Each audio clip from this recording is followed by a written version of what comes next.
এবার আদালতের কাঠগড়ায় কাঁদলেন শাহজাহান খান।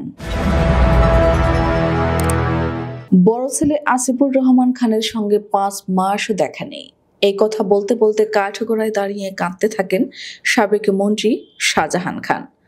সোমবার ঢাকার মেট্রোপলিটন ম্যাজিস্ট্রেট MA আজহারুল ইসলামের আদালতে শুনানি চলাকালে কাঁদেন তিনি। পরে বাড্ডা থানার রফিকুল ইসলাম হত্যা মামলায় তার 4 দিনের রিমান্ড মঞ্জুর করেন আদালত। এদিন সকাল 9:50 দিকে শাহজাহান খানকে আদালতের কাঠগড়ায় তোলা হয়। তখন তিনি আইনজীবীর সঙ্গে বিভিন্ন বিষয়ে পরামর্শ করেন। পরে তার উপস্থিতিতে 10:08 শুনানি শুরু হয়। শুনানিতে তার আইনজীবী মিজানুর রহমান বাদশা বলেন, শাহজাহান খান 8 বারের সংসদ সদস্য ও 2 বারের মন্ত্রী ছিলেন। তিনি ঐতিহ্যগতভাবে রাজনৈতিক পরিবারের সন্তান। এর আগে তাকে 2 বার রিমান্ডে নেওয়া হয়েছে। রিমান্ডে তিনি অসুস্থ হয়ে পড়েন। পরে তাকে হাসপাতালে ভর্তি করা হয়। তার বয়স 76 বছর। রোজার মধ্যে রিমান্ডে নিলে হয়রানি হবে, ফের অসুস্থ হয়ে পড়বেন, তাই রিমান্ড নামঞ্জুর করা হোক। রিমান্ডে শুনানি চলাকালে 10:27 শাহজাহান খান বলেন, মাননীয় আদালত, আমি কথা বলতে চাই।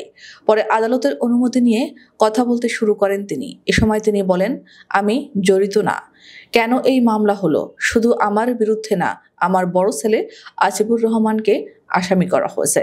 তখন কাঁদতে কাঁদতে তিনি বলেন, আমার ছেলের সঙ্গে 5 মাস আমার দেখা নেই। তখন বিচারক বলেন, আপনার বিষয়ে আইনজীবী কথা বলেছেন।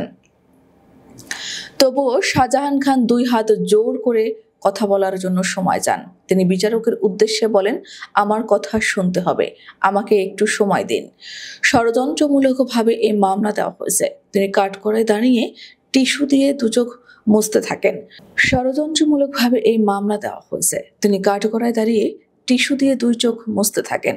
শুনানি শেষে আদালত তার 4 দিনের রিমান্ড মঞ্জুর করেন। পরে 10:40 হেলমেট, বুলেটপ্রুফ জ্যাকেট ও হাতকড়া পরিয়ে আদালত থেকে বের করা হয়। হাজতখানায় নেওয়ার সময় তিনি বলেন, পুলিশ বলছে কথা বলা নিষেধ, এটা গণতান্ত্রিক দেশ। আমি সারা জীবন কথা বলে এসেছি, কথা বলেই যাব। পরে হাসতে হাসতে তিনি হেঁটে হাজতখানায় যান। উল্লেখ্য, এর আগে কারাগারে থেকে সন্ত্রাসীদের হাত থেকে নিরাপদে আছেন বলে মন্তব্য করেন সাবেক নৌমন্ত্রী শাহজাহান খান। বুধবার সকালে বৈষম্য বিরোধী ছাত্র আন্দোলনে যাত্রাবাড়ী থানার হত্যা মামলায় গ্রেফতার দেখানোর পর ঢাকা মহানগর মেট্রোপলিটন আদালত থেকে নামানোর সময় তিনি একথা বলেন। এদিন সকালে 10:06 ঢাকা মহানগর হাকিম আদালতে তোলা হয় আনিসুল হক, শাহজাহান খান, কামাল মজুমদার, আতিকুল ইসলাম, সোলাইমান সেলিম সহ অন্য আসামিদের।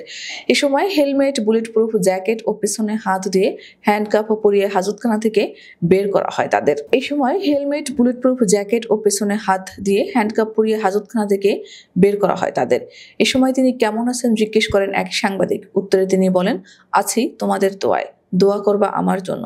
তখন ওই সাংবাদিক বলেন, কি দোয়া করব? উত্তরে শাহজাহান খান বলেন, দোয়া করবা যেন তাড়াতাড়ি মুক্তি পেয়ে দেশে শান্তি শৃঙ্খলা কিভাবে ফিরিয়ে আনা যায় এবং আগামী নির্বাচনে কিভাবে অংশগ্রহণ করতে পারি, এসব কারণে দোয়া করবা।